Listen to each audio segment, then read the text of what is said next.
Welcome students, this is the second part of my video on drainage. In the previous video we have already discussed about what is drainage, and I also have told you that the Indian rivers are divided into two parts, that is Himalayan rivers and Peninsula rivers. In the previous video we have already discussed about Himalayan rivers. So in this video we will be discussing about the Peninsula river. So without a further go, let's get started with our video. So now in the second part of this video, we'll learn about the Peninsula river. So the major river of Peninsula are Godavari, Mahanadi, Krishna and Kaveri. So they flow eastward and drain into Bay of Bengal. So they flow eastward and they ultimately ends up joining Bay of Bengal. So this river makes deltas at their mouths. Okay. So the first Peninsula river is the Narmada Basin. Okay. The river rises in Amakantak Hills of Madhya Pradesh. So it rises from Amarkanta Hills of Madhya Pradesh and it flows towards the west in the Rift Valley. Then from the Madhya Pradesh it flows towards the west. Okay. So it flows towards the west to Gujarat and joins Arabian Sea. Okay. Now this Narmada river, it flows towards the west and towards Gujarat and ultimately joins Arabian Sea. Okay. Tributaries of this Narmada rivers are very short. Okay. Next is Tapi Basin or the Tapi river system. This Tapi rises in Saptura range. So it rises from Saptura range, okay, in the Madhya Pradesh and flows towards Gujarat. So this river rises from Saptura range and it flows flows towards Gujarat and Maharashtra and joins Arabian Sea. So this also rises from Saptura range in Madhya Pradesh and flows to Gujarat and Maharashtra and ultimately joins Arabian Sea. Okay. The longest peninsula river are Godavari Basin, okay, or the Godavari river that rises from the slopes of Western Ghats in the Nasik district of Maharashtra. So it rises from the Western Ghat, okay, in the Nasik district of Maharashtra. So it is the longest river of peninsula, length 1500 kilometer. It also known as Dakshin Ganga. So this river is the longest peninsula river. That's why it is known as Dakshin Ganga, because of its length. Okay. The Godavari Basin covers the part of Maharashtra, Madhya Pradesh, Odisha, Andhra Pradesh and ultimately drains into the Bay of Bengal. Okay. Next is Mahananda Basin. The Mahanadi rises in the highlands of Chhattisgarh and flows through Odisha to reach the Bay of Bengal. So this river rises in the highlands of Chhattisgarh and flows through Odisha to reach Bay of Bengal. The length of the river is 860 km and its drainage basin is shared by, so its river system, this river is shared by Maharashtra, Chhattisgarh, Jharkhand and Odisha. And next and the last river is Krishna river, and this river rises from the Western Ghats near Mahabaleshwar and it flows into Bay of Bengal forming a large delta. So this Krishna river rises from the Western Ghats near Mahabaleshwar and flows into the Bay of Bengal forming the large delta. Okay, so its length is about 1400 km. The Tungabhadra, Koyna, Ghatprabha, Musi and Bhima are some of its tributaries and its basin covers the part of, so this river is shared and covers the part of Maharashtra, Karnataka and Andhra Pradesh. Kaveri river is the last peninsula river and it rises in the Brahmagiri range of Western Ghat and flows into Bay of Bengal. So it rises from Western Ghats and ultimately flows into Bay of Bengal of South in Tamil Nadu. Okay. So the length of the river is 760 kilometer, and it has a small tributaries, and the river Kaveri makes the second biggest waterfall in India. So this Kaveri makes the second biggest waterfall in India, known as Sivasamudram. Okay, so this river has the second biggest waterfall in India, that is Sivasamudram. Okay, so here in this map you can see the major rivers and lakes of our country. So you can practice this. And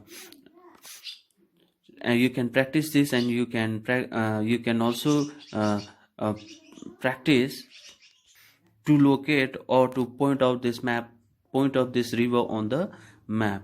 So this all are very important for you all. Okay, all this will come in your map pointing during your examination.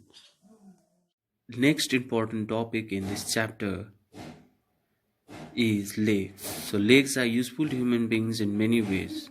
So I don't have to say much about lakes, as we live in the area where we have a beautiful lake, and so they are tourist destination and also used for sporting activities like boating, swimming, water sports, etc. So they are used in many things. First of all, it is used as tourist destination, as a mirror, as the people from the different part of the world comes to visit Miri. Okay, and it is also used in sporting activities like boating, swimming, water sports, etc. Okay, so now we have lakes in India. So there are so many lakes in India. There are permanent lakes and seasonal lakes. Permanent lakes are those lakes which remains permanently throughout, and the water of that particular lake it does not get dries up. Okay, and the seasonal lakes are those lakes which remains in the particular season only. Okay, so seasonal lakes contains water only during the monsoon season. Example, the lakes found in the inland drainage basin of semi-arid region, that is Sambar Salt Lake in Rajasthan. Its water is used to produce salt. Okay, lakes in India are formed by different processes such as action of glacier, ice sheets by wind, river action, or human activity.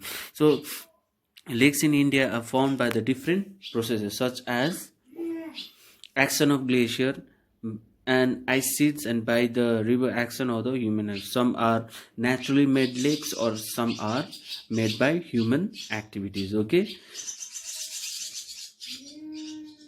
so now we will learn about importance of lakes. So lakes helps to regulate the flow of river. So it helps to regulate the flow of river during heavy rainfall.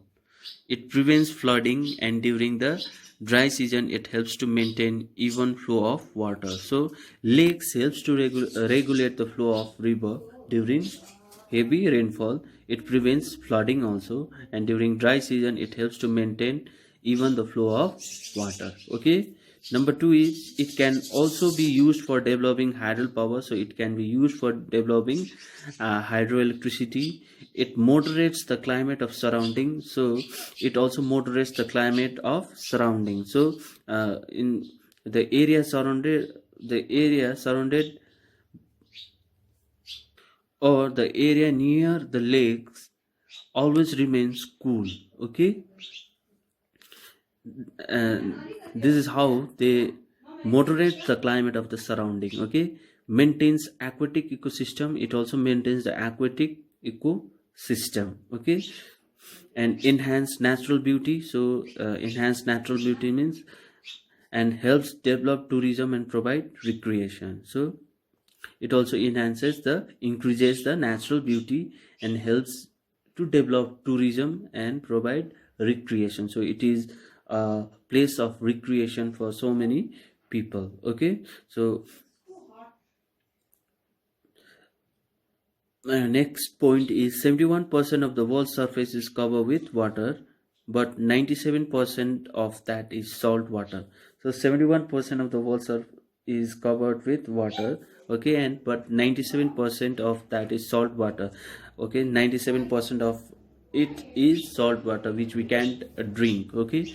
Of 3% that is available is fresh water, so only the 3% is fresh water, and 3/4 of it is trapped as ice. So out of that 3% also, uh, uh, 2% are trapped as ice, so which we cannot use it, okay. So only the 1% remained as the fresh water which we can drink, okay. So the bigger lakes are called the seas, like the Caspian Sea. So these lakes are very big, so it is called as sea, that is Caspian Sea, Dead Sea, and the Aral Sea. So it is the bigger lakes, okay. Now, what is the role of river in the economy? How the river helps in increasing the economy of the country? So river have played an important role throughout the human history. So river had played important role throughout the human history. So water from the river is a basic natural resource essential for various human activities. So river water are the basic natural resources essential for various human activities like washing, uh, producing hydroelectricity, cooking, fishing, navigation, traveling, okay, washing, drinking, etc. So because of all those things, it is the basic natural resource essential for various human activities. So they provide water for irrigation also, facility for navigation also, fisheries also. They provide water for domestic use like washing, cooking, drinking, etc. And they also helps to generate hydroelectricity power, okay. So this is why the river plays an important role in increasing the economy of the country. Next and the last topic of this chapter is river pollution. So growing domestic, municipal, industries and agriculture demand for water from river affects the quality of water. So river pollution is the pollution made in river by the human activities, okay. So flow, untreated sewage and industrial waste in the river affects the water as well as the self cleansing capacity of river. So because of untreated sewage, okay, and the waste, industrial waste into the river affects the river water, pollutes the river water, and it also affects the self cleansing capacity of the river, okay. For example, Ganga can assimilate pollution loads within 20 kilometers by its self cleansing capacity, but due to increasing urbanization and industrialization it is not possible.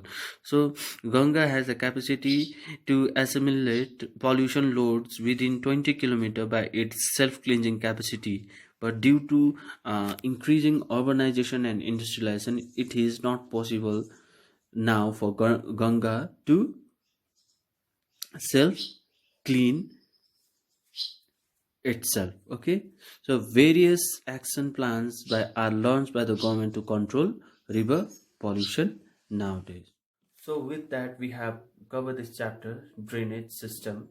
So if you have any queries regarding this chapter you can text me in the group. So as always your home assignment will be uploaded in your group only.